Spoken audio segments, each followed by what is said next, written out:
Assalamualaikum warahmatullahi wabarakatuh.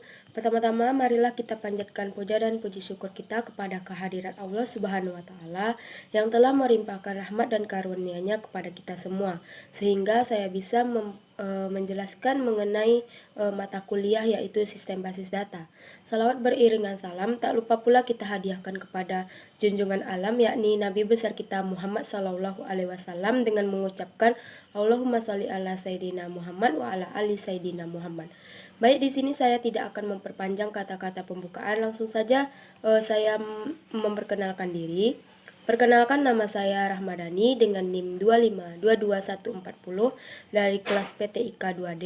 Di sini saya akan menjelaskan materi bab 5 dengan judul struktur query Baik, di sini saya akan menjelaskan mengenai bab 5 dengan judul struktur query language atau SQL.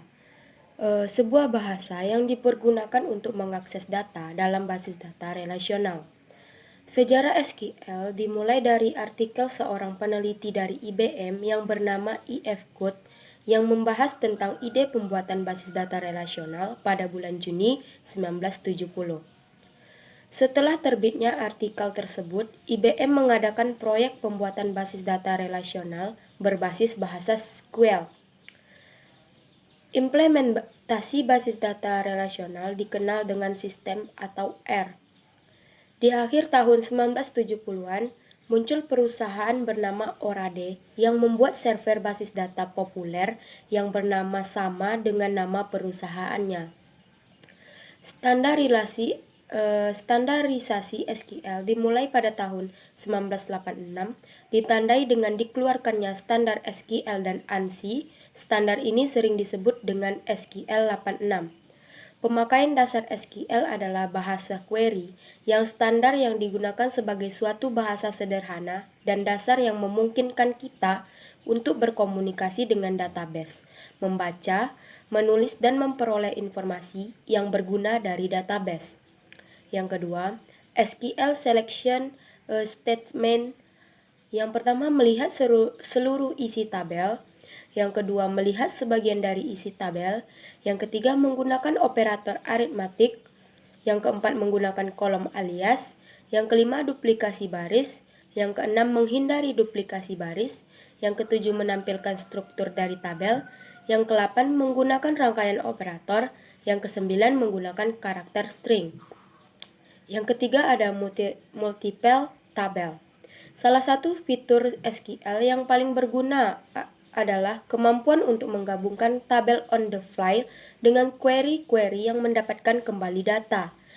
Cartesian product adalah hasil yang dikembalikan oleh sebuah tabel relasional tanpa kondisi join.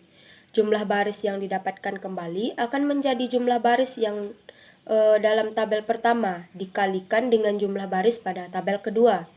Yang keempat ada group function. Pada kasus seleksi data, seringkali diminta untuk menampilkan atau memilih sekumpulan data berdasarkan kelompok data tertentu. Yang kelima ada subqueries. Adalah query dalam query, artinya seleksi data berdasarkan hasil seleksi data yang telah ada. Baik, di sini saya akan menjelaskan materi mengenai perancangan basis data. Yang pertama ada masalah penyimpanan data. Yang pertama itu ada redundansi. Tujuan dari sistem basis data adalah untuk mengurangi redundansi yang berarti bahwa data hanya disimpan satu kali. Menyimpan data berkali-kali menyebabkan pemborosan ruang penyimpanan dan meningkatkan ukuran total data yang disimpan. Yang kedua itu ada anomali pembaruan. Beberapa salinan dan fakta yang sama dapat menyebabkan anomali pembaruan atau sinkronisasi saat pembaruan dilakukan dan hanya beberapa salinan ganda yang diperbarui. Anomali penyisipan. Jika tabel ini adalah salah satu-satunya relasi dalam basis data yang menunjukkan hubungan antara mahasiswa dan mata kuliah yang dia ajarkan. Selanjutnya ada anomali penghapusan. Informasi dosen akan hilang jika ini adalah relasi dalam basis data yang menunjukkan hubungan antara mahasiswa dengan dosen yang mengajar. Yang selanjutnya ada proses perancangan basis data. Yang pertama ada analisis kebutuhan. Langkah pertama dari analisis kebutuhan ini adalah memahami data apa yang akan disimpan dalam basis data, apa yang harus dibangun di atasnya, dan operasi apa yang sering dan tunduk pada persyaratan kinerja. Yang kedua ada perancangan basis data konseptual. Informasi yang dikumpulkan dalam langkah analisis persyaratan digunakan untuk mengembangkan deskripsi tingkat tinggi dari data yang akan disimpan dalam basis data bersama dengan kendala yang diketahui menghambat data ini. Yang ketiga ada desain basis data logis. Harus dipilih DBMS ini untuk mengimplementasi desain basis data dan mengubah desain basis data konseptual menjadi skema basis data dalam model data DBMS yang dipilih. Sekian penjelasan dari materi perancangan basis data. Saya akan melanjutkan dengan materi selanjutnya. Materi bab 6 dengan judul normalisasi. Normalisasi adalah proses di mana dapat mendekomposisi atau membagi relasi menjadi lebih dari satu relasi untuk menghilangkan anomali dalam database relasional.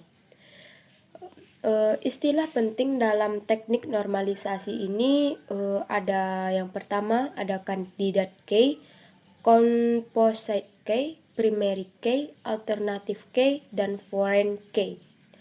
Manfaat normalisasi yang pertama menghasilkan tabel yang lebih kecil dengan baris yang lebih kecil. Yang kedua, anomali modifikasi data berkurang. Yang ketiga, ada sejumlah kecil nilai nol dan redundansi. Yang keempat, menghasilkan lebih banyak tabel dengan memecah tabel asli. Ketergantungan dalam normalisasi merupakan konsep yang mendasari normalisasi. Dalam basis data dependensi lebih sering disebut functional dependency atau ketergantungan fungsional yang digunakan untuk menggambarkan hubungan batasan keterkaitan antara atribut-atribut dalam relasi. Tahapan normalisasi yang pertama ada tahapan tidak normal. Pada tahap ini diambil seluruh data yang ada dan diperlukan dalam database itu sendiri. Yang kedua ada normal 1 atau 1NF. Pada tahap ini bagi seluruh data yang diperlukan menjadi beberapa bagian berdasarkan jenis data tersebut. Yang ketiga ada normal 2 atau 2NF. Pada tahap ini bagi berdasarkan jenis dan memberi primary key pada masing-masing tabel. Yang keempat ada normal 3 atau 3NF. Pada tahap ini bagi menjadi lebih terperinci untuk menghindari terjadinya redundansi. Sekian penjelasan materi dari bab 6 mengenai normalisasi. Apabila ada salah saya mohon maaf. Wabillahi taufik walhidayah. Assalamualaikum warahmatullahi wabarakatuh. Baik, sekian penjelasan materi dari saya mengenai SQL, perancangan basis data dan normalisasi. Kalau ada yang salah saya mohon maaf. Saya ucapkan wabillahi taufik walhidayah. Wassalamualaikum warahmatullahi wabarakatuh.